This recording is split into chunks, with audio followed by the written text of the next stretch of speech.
Damos comienzo a un nuevo programa, Servidores de Dios. Quien te habla es Manuel Cornejo.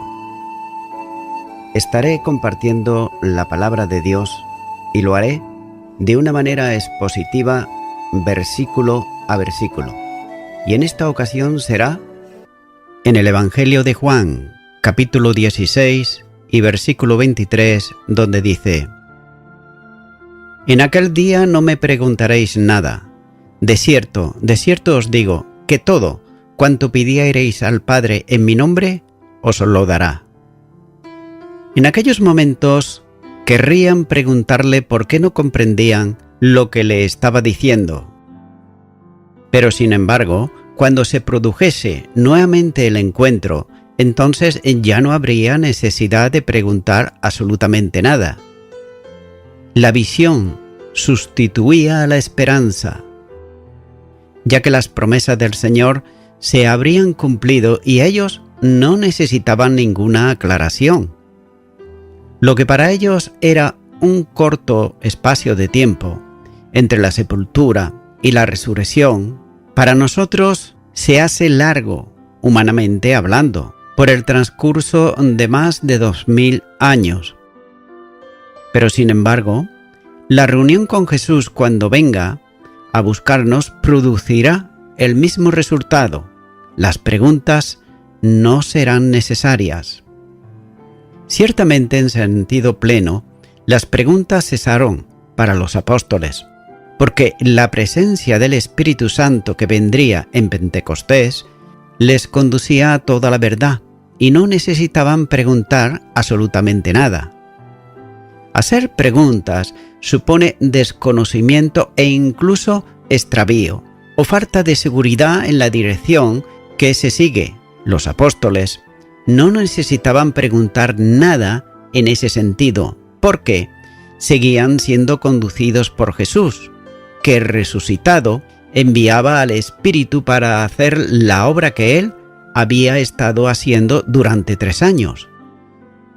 En el contexto de las preguntas, vuelve a repetirles la promesa de pedir al Padre en su nombre, para recibir cuanto le pidiesen.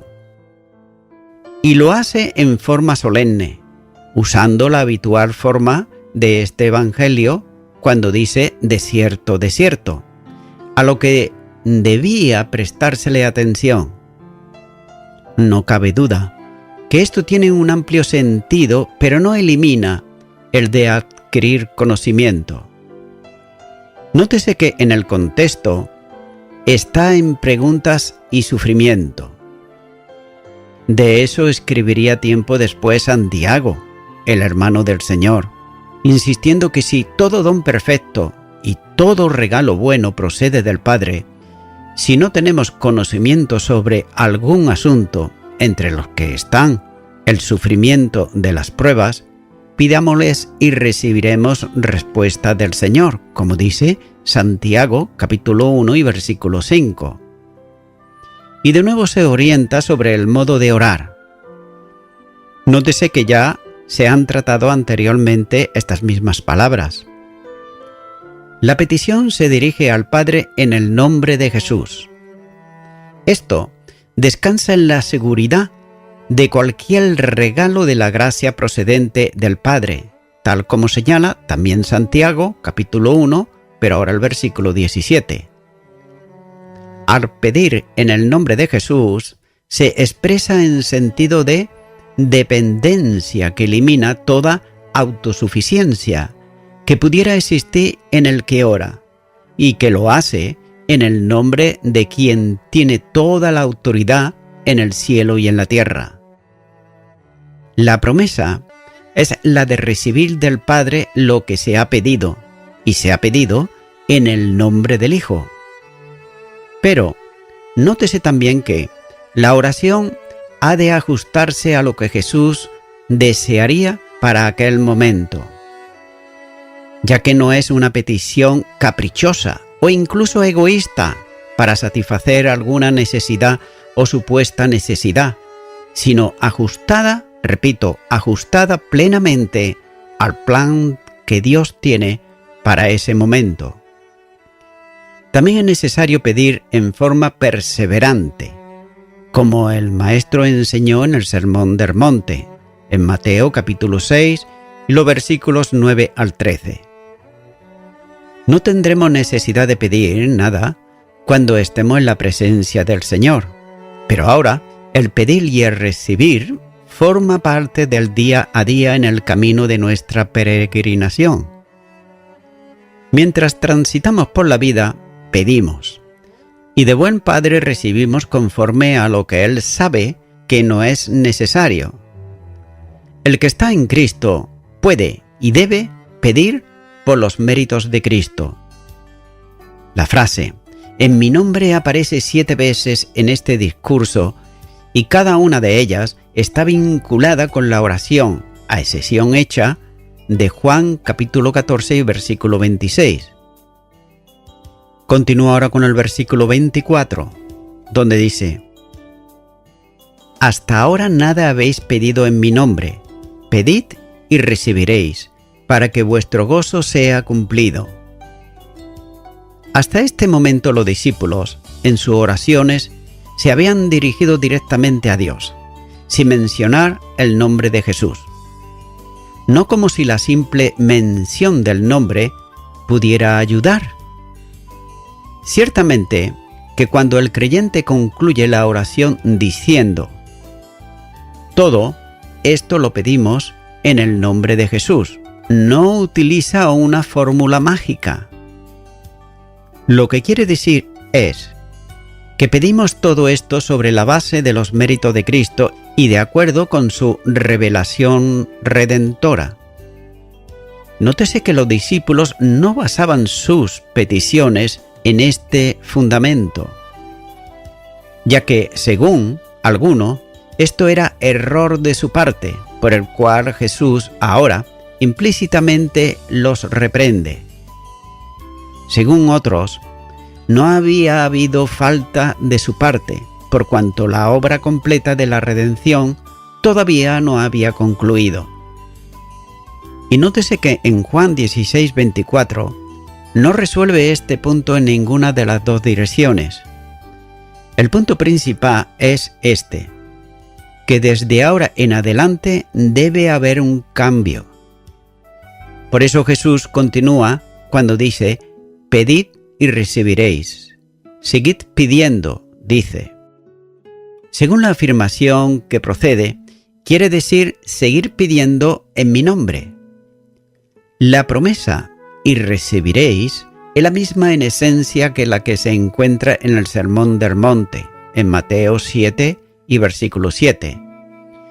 Cualquiera que pide en el espíritu de la revelación de Cristo, en consecuencia de acuerdo con la voluntad de Dios, para la extensión de su gloria, sobre la base de los méritos de Cristo, recibirá. Y el propósito que el Señor tiene en mente es este: para que vuestro gozo sea completo. Téngase en cuenta que, por medio de la comunión constante con Dios en oración y por recibir respuesta a la oración, lo que faltaba es el gozo de los discípulos, y les será proporcionado hasta que la copa del gozo esté llena hasta el borde. De este modo, Jesús repite aquí la maravillosa afirmación hecha anteriormente en Juan capítulo 15 y versículo 11, donde dice: estas cosas os he hablado, para que mi gozo esté en vosotros y vuestro gozo sea cumplido. ¡Qué glorioso Salvador! La cruz, con todas sus agonías, está a la vuelta de la esquina. En unas pocas horas Jesús dará su vida como rescate por muchos. Él sabe lo que se le aproxima. Es como si ya sintiera los clavos que perforarán sus manos y sus pies. Oye, por así decirlo, los gritos y sarcasmos de los líderes y también sus risas infernales. Sin embargo, su ardiente deseo es este: que vuestro gozo sea completo. ¡Qué amor tan divino y tan superior a todo entendimiento! Como el Hijo, por medio de su resurrección y en el Espíritu, lo verá de nuevo, convirtiendo el pesar en gozo. Y Jesús ahora indica cómo el Padre continuará amando a los suyos. Continúa ahora con el versículo 25, donde dice: Estas cosas os he hablado en alegorías. La hora viene cuando ya no os hablaré por alegorías, sino que claramente os anunciaré acerca del Padre. Nótese que el Señor hablaba en parábolas a la gente, incluso en ocasiones, como ocurría en aquellos momentos, recurrió al uso del lenguaje figurado, como hizo con el ejemplo de los dolores de parto que acababa de usar en el versículo 21. Y muchas cosas acerca del Padre no eran los discípulos capaces de entender todavía. El Espíritu tomaría de lo que el Verbo conocía en plenitud y se lo haría saber, con la que la enseñanza en información de quién es Dios y cómo actúa sería poco a poco del conocimiento de ellos. El conocimiento del Ser infinito, omnipotente, omnipresente, Espíritu, no puede ser comprendido en el sentido de conocimiento pleno de una mente finita, es decir, de la mente humana. Pero sin embargo, las figuras del lenguaje precisas para entender ciertos aspectos de la verdad sobre Dios van a dar paso a revelaciones directas de aquello que la mente humana es capaz de discernir. Y también llegada la hora en el que el lenguaje parabólico iba a dar paso al directo, que no es preciso interpretar, sino que se asimila en el sentido de las palabras con que se expresa. Este conocimiento del Padre es absoluto en el Verbo. El Señor, el Verbo encarnado, iba al lugar de donde había descendido, pero el Espíritu Santo tomaría de él y lo comunicaría a los creyentes por medio de la palabra que él había inspirado. Este conocimiento se aprecia en los escritos del Nuevo Testamento, que desarrollan el pensamiento de Jesús bajo la dirección del Espíritu Santo. Durante el tiempo de su ministerio, el Señor había explicado el significado de las parábolas a los discípulos. Estos no habían comprendido muchas cosas. Es más, no entendían bien el sentido de que había de salir y que le dejarían de ver para volver a verlo luego. Por tanto, las cosas sobre el Padre son mucho más profundas que estas, pero el Espíritu iluminaría sus mentes para que pudiesen alcanzar la comprensión de cosas difíciles de entender. La revelación más elevada sobre Dios se alcanzará en el cielo, donde ya no veremos como por espejo, sino literalmente, como señala la primera carta a los Corintios, capítulo 13 y versículo 12. Y además, conoceremos al Padre en la persona del Hijo. La acción interior del Espíritu levantará los velos del entendimiento para hacer posible la comprensión de verdades directamente expresadas. Nótese que son aspectos relativos a la obra del Padre que no fueron comunicados durante el ministerio de Jesús, lo serán luego en los escritos del Nuevo Testamento. La obra de salvación, declara en pequeñas referencias en el Evangelio, serán desarrolladas de forma amplia y directa en las epístolas, como por ejemplo en Romanos, en Efesios, Colosenses, etc. Continúa ahora con el versículo 26, donde dice: En aquel día pediréis en mi nombre, y no os digo que yo rogaré al Padre por vosotros. A los discípulos se le ha requerido que pidan cuanto necesiten y les será hecho por el Padre. Ellos debían hacerlo en el nombre de Jesús, con lo que el compromiso de su persona y obra estaban involucrados en la oración de los discípulos, para que fuesen contestadas. En ese día, el del tiempo futuro, luego de la ascensión de Jesús y el descenso del Espíritu Santo, los cristianos dedicarían mucho espacio a la oración. La comprensión sobre cómo debían de orar se haría práctica en sus vidas.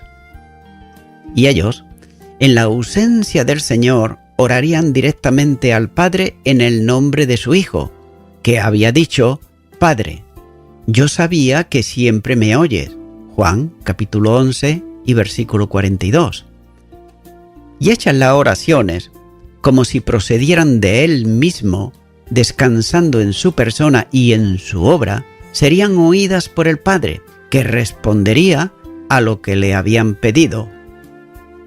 Sin embargo, suena rara la frase de Jesús que dice que en el futuro no rogaré al Padre por vosotros.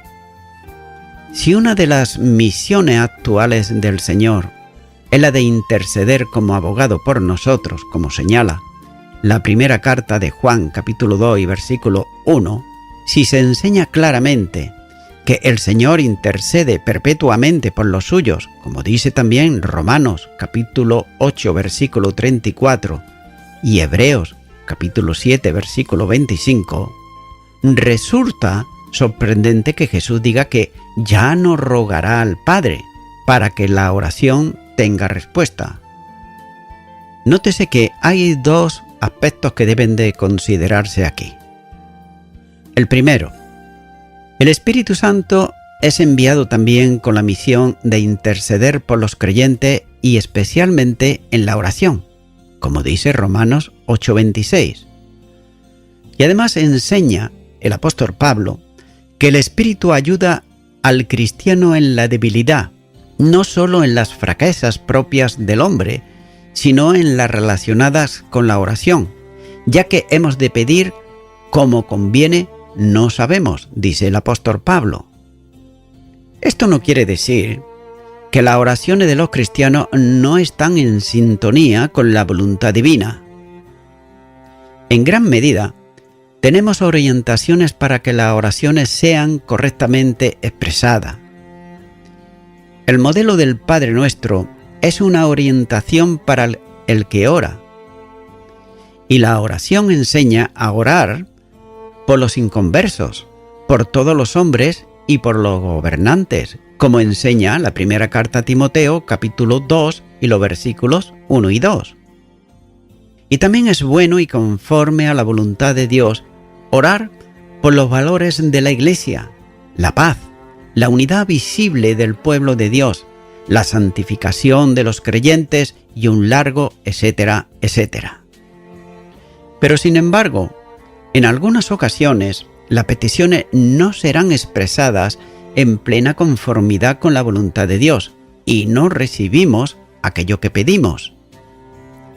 El ejemplo del apóstol Pablo es una muestra al pedirle a Dios que quitara de él el aguijón de la carne y Dios no se lo concedió, como dice la segunda carta a los Corintios capítulo 12 y los versículos 7 al 9. Las peticiones se realizan con palabras humanas para solicitar algo que tiene que ver con las glorias futuras, en cierta medida inexplicables en nuestro lenguaje humano. Como quiera, que la oración debiera ajustarse a lo que es conforme o mejor a lo necesario según Dios, el Espíritu intercede, traduciendo al lenguaje divino la expresión humana y haciéndola conforme a la voluntad de Dios. Nótese que el Espíritu actúa intercediendo como abogado al lado de los santos. En el cielo, el intercesor de los creyentes es Cristo, como señala Romanos 8:34 y Hebreos 7:25. Es por eso que El Espíritu Santo, como vicario de Cristo en la tierra, y repito otra vez, el único vicario de Cristo en la tierra es el Espíritu Santo, hace la función intercesora a favor de las peticiones de los salvos, como el Señor hizo antes durante su ministerio. Y lo hace con gemidos indecibles, forma del lenguaje para expresar la idea de algo que no se puede decir con palabras humanas, de otro modo, algo que no tiene traducción al lenguaje de los hombres. Por tanto, Dios mismo intercede y gime por los santos. El Espíritu intercede para que las aflicciones y las necesidades de los santos sean suplidas conforme a la voluntad de Dios. Y en segundo lugar, Jesús no necesita hacer un ministerio de intercesión o de ruego, como si los cristianos fuesen desconocidos para el Padre, porque los conoce y los tiene en una relación de adopción como hijos por haber creído en el Hijo, como señala Juan, capítulo 1 y versículo 12. Continúa ahora con el versículo 27, donde dice: Pues el Padre mismo os ama, porque vosotros me habéis amado y habéis creído que yo salí de Dios. Jesús no tenía necesidad de rogar por los que oraban, porque tenían el amor del Padre. Quienes por condición natural no son dignos del amor de Dios, los que por causa del pecado necesitan un abogado que interceda continuamente por ellos, son amados por el Padre. La razón de ese amor divino hacia los discípulos es porque ellos amaban al Señor y creían tanto en Él como en su procedencia. Aquellos creían que era el Hijo de Dios Altísimo, el Mesías prometido. El amor hacia el Hijo eterno del Padre pone de manifiesto que ellos son también hijos adoptados y objetos directos del amor divino. La verdadera relación entre el discípulo y el maestro es una relación de amor.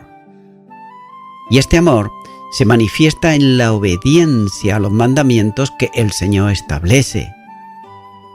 El amor al Hijo es también el amor al Padre que le envió. Por consiguiente, quien ama al Hijo, ama también al Padre y busca agradarle absolutamente en todo. Cuando las oraciones se formulan desde esa relación, serán hechas siempre buscando la gloria de Dios, y por cuanto concuerdan con la voluntad divina, serán respondidas sin necesidad de la labor intercesora de Jesucristo. Eso no significa que se suspenda en algún momento la condición de intercesor que le es propia. Simplemente está animando a los creyentes a creer en que serán respondidas las oraciones suyas con certeza, porque expresan una manifestación del amor divino. Las oraciones no deben esperar un largo tiempo para ser respondidas, puesto que llegan al Padre incluso antes de expresarse con palabras y son atendidas por quien le ama infinitamente. Es cierto que la intercesión del Hijo es un aspecto de su ministerio a nuestro favor, pero las oraciones no solo son respondidas por esa intercesión, sino que acompañándola está también el amor del Padre, puesto que los méritos de Jesucristo y su intercesión son posibles para nosotros a causa de la misericordia y el amor del Padre que le envió al mundo, entregándolo a la muerte por nosotros. Isaías, capítulo 53 y versículo 10. Por tanto, quien ama a Jesús es amado del Padre y atendido con todo el amor divino. La evidencia de que somos amados por el Padre es que no hubiera enviado al Hijo a quien amaba, si no fuese porque ya nos amaba a nosotros. Y voy concluyendo ya con esto. No hay ninguna duda de que para Juan su encuentro visual con el Jesús resucitado fue una experiencia fundamental para su testimonio. Nótese que este ver no era simple metáfora, como si ahora que creía hubiera despuntado en él una creencia en la resurrección. Este Jesús es alguien a quien vio y además tocó. Se trata de un ancla objetiva a la que se refiere con gran deleite a lo largo de toda su carta. Y también estos versículos de la primera carta de Juan enlazan con la repetida referencia del apóstol a lo que ha sido desde el principio, y la cual recuerda a sus seguidores que el argumento más contundente a favor de la verdad de Jesús se produjo el domingo de resurrección por la mañana. La resurrección validaba las peticiones de verdad de Jesús con respecto a sí mismo y forzaba a los dirigentes apostólicos a recorrer sus vidas terrenales reflexionando más hondamente con la ayuda del Espíritu Santo de Dios sobre el significado de estos acontecimientos. Estimado y estimada oyente, en toda la historia de la humanidad hubo y sigue habiendo personajes célebres, sabios, poderosos y hasta religiosos. Pero nótese que estas personas han muerto y otros que también son sabios y poderosos morirán. Hasta aquí todo natural, ya que ninguno de los que murieron resucitó. Ningún profeta de los que hoy se le adora tampoco resucitó. Es más, aún están en sus tumbas. Pero sin embargo, la tumba de Jesucristo, que murió en la cruz del Calvario para salvar a la humanidad, resucitó. Y esa tumba está vacía, no hay nadie. Y no hay nadie sencillamente porque Jesús no está muerto, Jesús está vivo. Así que Él sigue siendo quien dijo ser, el Hijo de Dios, que vino al mundo para que a través de su muerte expiatoria pudiese reconciliar con Dios al pecador y a la pecadora arrepentido y arrepentida. Es por eso que, amigo y amiga oyente, yo te animo a que tú ores conmigo ahora en este momento para aceptar a Cristo en tu corazón como tu Salvador. Ora conmigo y di ahí a dónde estás. Señor Jesús, creo en tu palabra y creo que tú morites por mis delitos y pecados. Creo que tú resucitates al tercer día. Creo que tú estás a la diestra del Padre. Por ello, en este momento, yo te acepto en mi corazón como mi único y suficiente Salvador. Y te doy gracias. En el nombre de Jesús. Amén. Amigo y amiga oyente, si tú has hecho esta oración de corazón, te recomiendo que comiences a orar a Dios, en primer lugar, en el nombre del Señor Jesucristo. Orar a Dios no es rezar, sino que es hablar con una persona. También te recomiendo que leas la palabra de Dios y lo hagas a diario. Comienza, por ejemplo, con el Nuevo Testamento. Y también, por último, te recomiendo que para que puedas crecer espiritualmente, te congregues en una iglesia cristiano-evangélica, donde se predique, se enseñe y se practique la sana doctrina y la palabra de Dios. Congrégate ahí y con el tiempo podrás crecer espiritualmente y también servir al Señor Jesucristo. Que Dios te bendiga. Y a toda la audiencia, nuevamente ya me estoy despidiendo de todos ustedes y será hasta el próximo programa. Que Dios os bendiga a todos.